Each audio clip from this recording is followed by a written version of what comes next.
I'm Yen, and welcome to our brand new series of Inspired by Motherhood. This special guest of mine has inspired me in her elegance, in her poised demeanor, because I wonder how she is through motherhood. You know how hustle and bustle it can be with things going on, and as an entrepreneur. So let's welcome Beatrice. Hi, thank you for having me in. Thank you for joining us and taking your time too. It's a beautiful day to do a filming too. Yeah. She's a mother of two. Would you like to help to introduce a bit about yourself? So I'm Beatrice. So basically I own a fashion label called Klarra. So Klarra, we do women's wear, we have kids clothes as well. And we are hoping to also launch men's next time. Oh wow! So basically we do e-commerce, and we also have 2 stores in Ion and Raffles City. Yeah, I've got this piece from the store in Ion. Yeah, so I'm also wearing Klarra today. Yeah, so on the personal side, I have 2 kids. So my girl is 2 years old and 2 months. So her name is Aria Kristevska. Yeah. And my son is 9 months, 9 months old, and he's called Jan Kristevski. Oh. So they actually have 2 different surnames because of my husband's tradition in his country. Oh, yeah. Is it because of the gender? Yeah, it's the gender. So basically, in his culture, like the wife usually would change the surname to fit the husband, and there's a different spelling at the end. So same for my kids. So we get a lot of question when they go to the clinic. Like, do you spell it correctly? Because the father's surname is different from the daughter's surname. Does it mean that Din is Kristevski? Kristevski. So the guys are Kristevski, the ladies are Kristevska. I see. Okay, so next up we will have a very interesting segment that is to use 5 words to describe one another. Yeah. 5 words, okay. 5 words to describe one another. Okay, let me think. Shall I start first? Okay.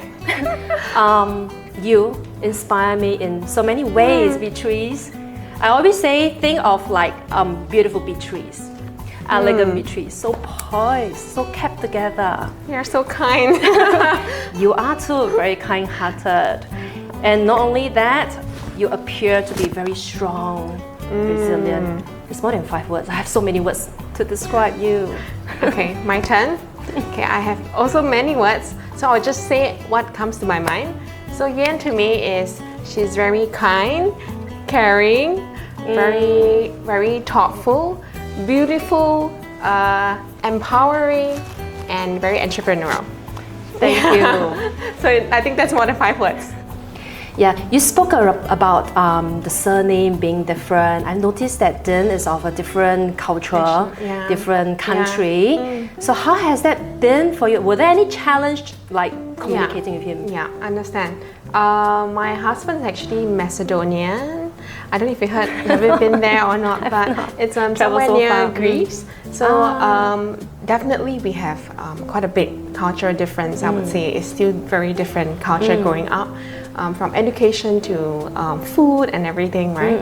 So yeah, we do have when we met, but the thing that actually connects us together is the values that I felt was quite similar. So I always had the idea that Caucasians, they're a lot more open and everything, right? So Dean is quite open, but he's actually also quite rooted. Quite traditional in that sense in his culture. So I think that's quite similar. But the other cultural difference are definitely maybe how do you bring up your kids, maybe their kids' education, the food and all that.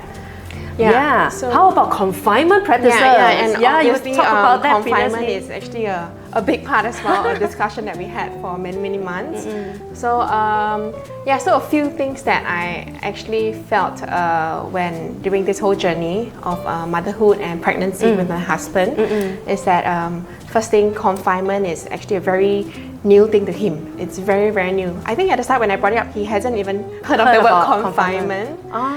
Yeah, so he actually still I preempt him. So I think what I learned is that even maybe before, when you date a foreigner, maybe before you're planning for kids, to even bring this confinement up, like to share that or when the kid is delivered, there I would want or like to get a confinement nanny and to explain to him what is confinement all about.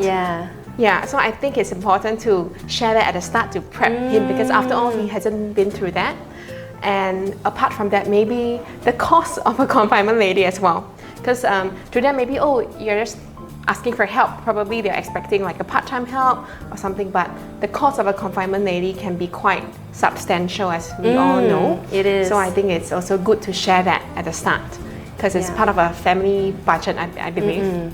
Yeah, usually we will go by the aspects of confinement, which I don't really use the word confinement sometimes because it feels like it's being confined and chilled at home.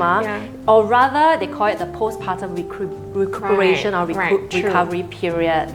So the aspects of like baby carrying, the aspects of your physical recovery, and the aspects of dietary. True. Because confinement sounds like you're confined, but actually I think they also don't know what is confinement all about, right? Because like you said, confinement is really about caring for the baby and the mom. And I guess it's a bit similar to the Western culture of a nanny or something, babysitter. Right? Babysitter, it's just that this person is more dedicated to it, right? So I think, to me, confinement is also quite an essential part. It is definitely, especially from our perspective. So you spoke about food-wise as well. So I think confinement nanny are able to cook for your husband, right? That's the general because idea. usually it's a substantial amount that your husband can also share, but sometimes it can be too nourishing for your husband as well. So I think that is also one of the challenges that we, or the differences that we had, because the food he grew up with is very different. Like he could eat bread and cheese for dinner. He or daily, every day. Or fruits for dinner, that's his meal, like a granola bowl.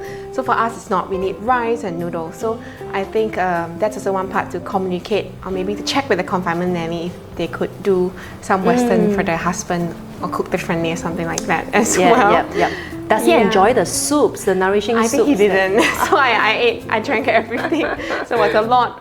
But I think the confinement nanny knew of it, and it's good.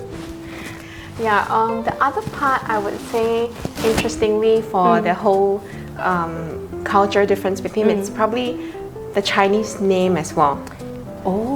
So Arya and Yan, initially he was thinking not to have a Chinese name because he felt that there wasn't any use for it, but I told him it's different in the context of Asia. Like when you go to like China or things like that, or places like that, they would need to address you by a Chinese name, would be a lot easier. And the education system here as well. I'm sure you do want your kids to be enrolled in like Chinese classes. So I think he wasn't aware of that at all. Like he felt, because I think to them it's only one language throughout their years. So to him, it's English is the main thing. So Chinese, it's something he didn't know that we will go through lessons like that, like official lessons. So it took a while to share that as well. That's a very good point to note on naming them Chinese. Because even when I shared to him that we have Chinese lessons, I think his idea was that the lessons are very little, not as not like really a main subject that you get tested and graded for.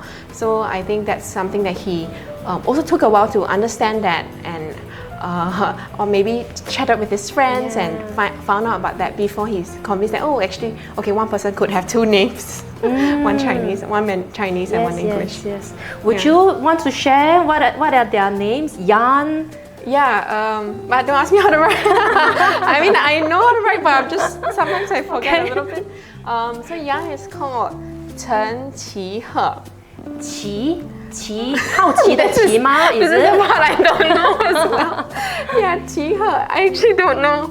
My mom is very good at Chinese, so I actually left it to her and said, Mom, I trust you to choose the best words. So I didn't only know how to sort of write and just say Chen Qi He. So Arya is Chen Yutong. This one I think I know a little bit. 羽毛的羽 and Tong, I'm not too sure. A Mu and a Tong. Mu and Tong. Okay. My husband's name is Kristevsky. Then there isn't any Chinese letters to really translate, so we just easier take my surname for that.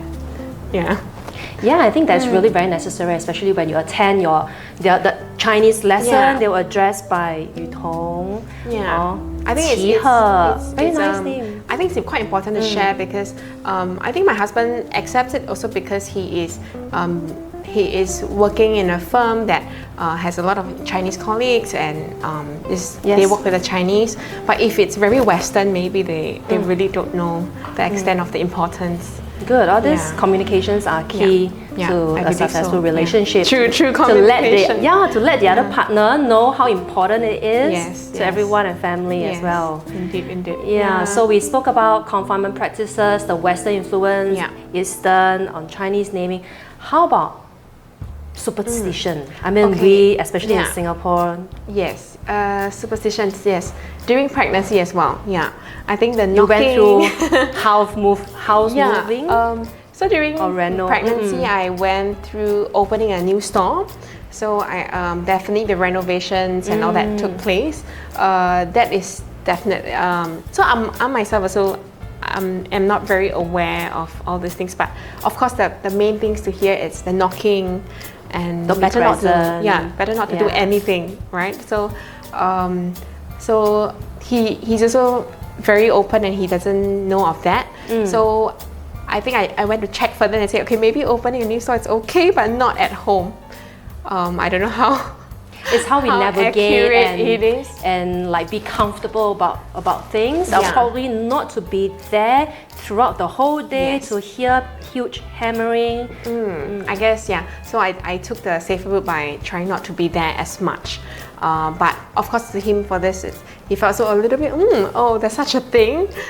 So maybe it's also good to prep him in case like maybe some of the newlyweds want to get a new house during pregnancy, right? So I think probably it's also good to communicate that. And to seek for the understanding in advance or during the dating phase. This looks so beautiful. Is this especially made for you, Beatrice? What's that? Is this a tea? This is a tea, green tea to calm you. Oh, green tea, okay. What about this one? It's bird's nest, like a beauty food. I saw goji berries. Have a try. Okay. I cook it specially with red dates and goji berry. So this will remind you probably of your confinement tea. Let's try this.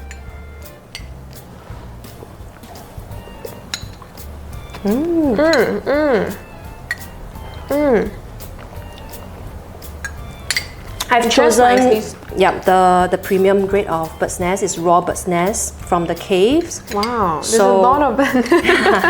Wow. Okay, I like the dates as well. It's a sweet touch to the whole thing. So Beatrice, would you like to share like your experiences going through confinement or even breastfeeding?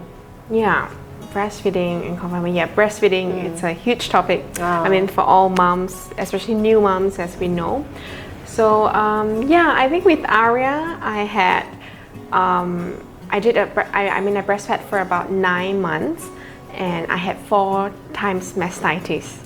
So that's pretty much 4 months, 4 weeks gone for that, and was very, very challenging because I think as a new mom, we just get the pressure of wanting to provide as much milk.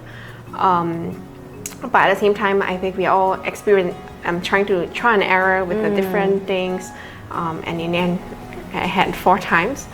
So, but I want to say I'm very grateful for you, really very grateful, because at that point in time I'm new. I think my friends in my circle, they weren't really having kids at that point of time. So I think when you reached out to me to actually check in, that was very helpful, and you gave me so many tips that I didn't know. So today I actually use the tips and print screen and actually send to my friends to share with them on the tips, because we really will be quite lost as a first time mom. Yeah, so I think that's really, I'm really thankful. So for Yan wise, thankfully until now I'm still breastfeeding at 9 months, and touch wood, I haven't got any mastitis. I think that's because really at the start I knew what to do, and like I did the Madam Partha massage since the start, and I really have to thank your masseuse as well. She's very, very knowledgeable, and she really guided me on the whole process. Yeah, so when I had mastitis, I remember was I shared on Instagram stories because I was really helpless. I didn't know what is going on, like this fever. So I think I shared that I have a fever and a bit of pain in the breast, and that's when I received a text from you, and thankfully, like, you checked in and asked me what's wrong, and you went through the whole process with me and checked in what are the symptoms. Then we realized that it's mastitis. So after that, I asked you over to the clinic. I think we scheduled like a mother-partum session faster to clear it as soon, and that helped to really ease the pain. Then after that, we went to the TCM at Madam Partum to actually see Dr. Judy, and that's when she helped me to clear and actually issued me this milk clear from Madam Partum. Yeah, that's very helpful because that really speeds up the whole block duct and the whole mastitis, the lump and everything. Until now, for Jan, sometimes I miss the pump. I will actually hurry check the milk clear, things like that to actually help to soothe out, like massage and take the milk clear for that 2 days. Yeah, so far for Jan, breastfeeding experience over the past 8 to 9 months, I hear that it has been quite it has been thankfully quite okay. I really have to thank Madam Partum's masseuse at the first 3 months after the pregnancy, because the masseuse, I think both journey of my postpartum were good. Like, the masseuse really understands and asks me what's wrong, and understands from my lifestyle, everything, to gauge like what is my lifestyle and what kind of massage and breastfeeding pace I need to. So she actually told me maybe 3 hours, 3.5 is a good timing. So like 3.5 in the sense like you pump, because I do pumping, I work, right? So I have to only pump. So she said you can pump, and when you stop pumping, then you calculate 3 hours from there. So technically it's about 3.5 hours. And that was a very good pace for me. It really works because I could get a decent rest at the start still, tend to my elder kid, and still have decent enough milk for Jan. So to me, I felt 3.5 was a sweet spot. Going through breastfeeding is really a very challenging period for all the breastfeeding mothers, let alone having to juggle with work. So Beatrice, how do you manage going through all this? With ease, you look like perfect, all put together. I'm sure all moms face the same thing, like between work and balancing your kids and everything, right? I have a lot to learn from mothers like you, for sure. I actually want to get some tips, but now for me it's in terms of juggling family and kids and work. To me, it's I have my goals and plans, but for me, I feel that every day I will want to make the best out of the whole day. So as we know, kids is very unpredictable. Like, sometimes they get sick and things like that. You really have to change your whole day of plans. So for me, it's really not to get upset about it, and acknowledge that this is the lifestyle. This is how it is, and make the best out of the whole day.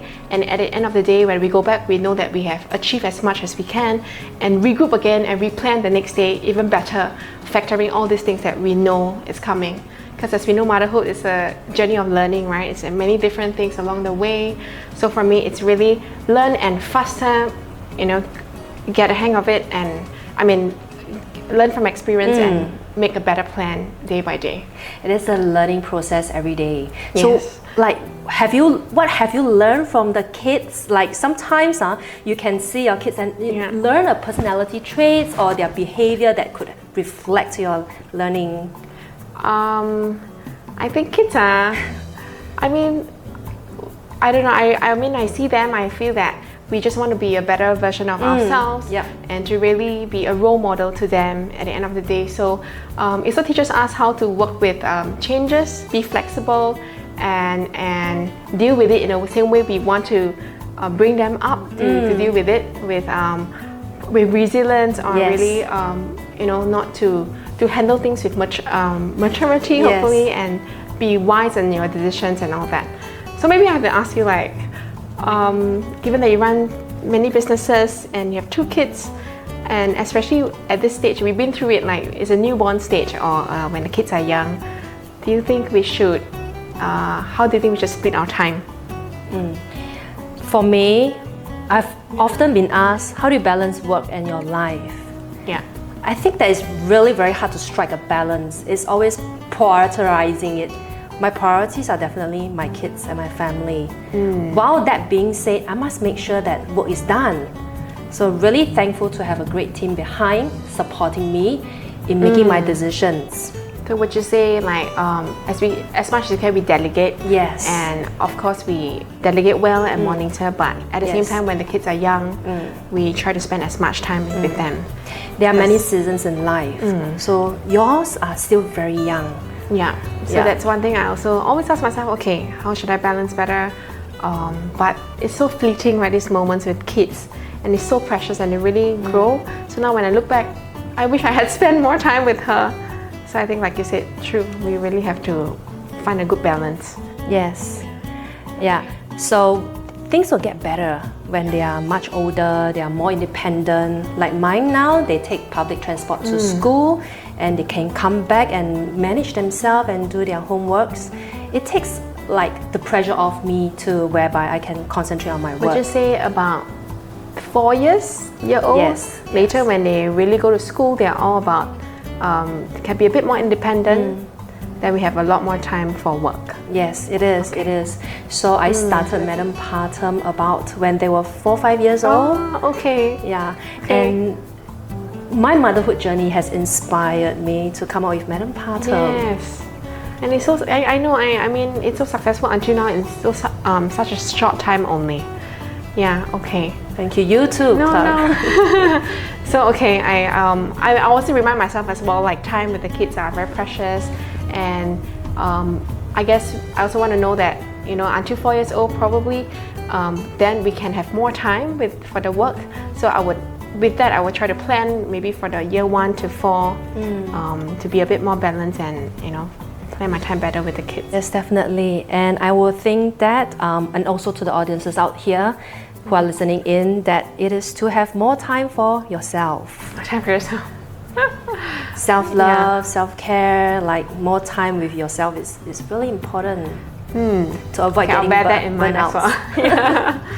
I often swipe through Instagram and I see beautiful pictures of Beatrice, all so beautifully taken, poised.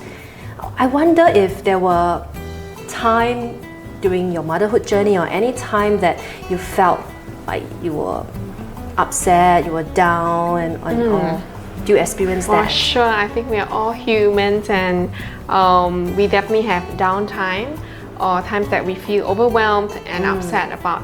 So for me, I think it's for social media especially, I mean, we all know when we swipe there, it's all the good stuff, right? Like everybody's happy, successful, everything. So sometimes especially when I had a bad day, when you look at it, you definitely feel a little bit, okay, like why am I not as successful or things like that. Along the years, I know that is a moment that I felt, and whether I want to let it affect me or not. So my way of thinking is maybe if I know of that, I will just switch off social media, not look at my phone at times like that, and faster, understand my feelings, acknowledge them, and move on from there. And know that like this is just temporary, and the important thing is to find a solution to the issues that's bothering you and move on. So that's how I cope. Then of course, when I'm really upset and something that I need to let it out, I probably would share it with my close friends, sometimes to just put things in perspectives. So I think a lot of time, I guess we all know what we really need to do. It's just to really get rid of the overwhelmed feelings or upset feelings. Yeah, very clear. She segregate things, compartmentalize it. So I try my best. So it's still a work in progress. I wish. Yes. I mean, my aim is to recover from setbacks or downtime even faster. Quick. Yeah, quicker. I think that's of a learning journey all the time. We want to work it and quickly address it next moment, so that we don't feel any minute of being upset and let it affect our day. Yeah. Definitely, and not wallow in that for that period for too long, and get out of it. And what's next? Yeah, get moving. Yeah, I agree. Exactly. Yeah. So, what inspires you, Beatrice? Oh, so many things. I think what inspires me, I think being able to be healthy and live a life is really something that to be grateful for. And I feel like what inspires me, it's now of course my kids, my family, makes me want to make the life better. I want to have a better quality life. I want to work harder. At the same time, at work, why I started the business is because I want to use fashion to really improve the quality of life of women. And for me, it's using the business to impact others to really improve their lives as well through fashion and other things that we may produce in retail. So to me, it's all these things are really driving me every day and inspire me to do better, produce better things for people. Yes. And at the end of the day, make a difference in people's life, hopefully. Well done. And there's a recent Barbie doll exhibition in Ion, and there's a Barbie Klarra there. It's a fun thing. Yeah, so it was a fun thing. So we actually had a Barbie dress in Klarra, and they are all using sustainable stuff. They're using our paper bag to make the dress. So all these are very meaningful things that keeps the whole journey always inspiring and motivate me to do better. It is. Yeah. So proud of you. No, thank you, and yeah, thank you for having me to share all this as well. It's really it's a glad pleasure to have you up here. I'm really glad to have you in my whole motherhood journey, and really thankful for Madam Partam.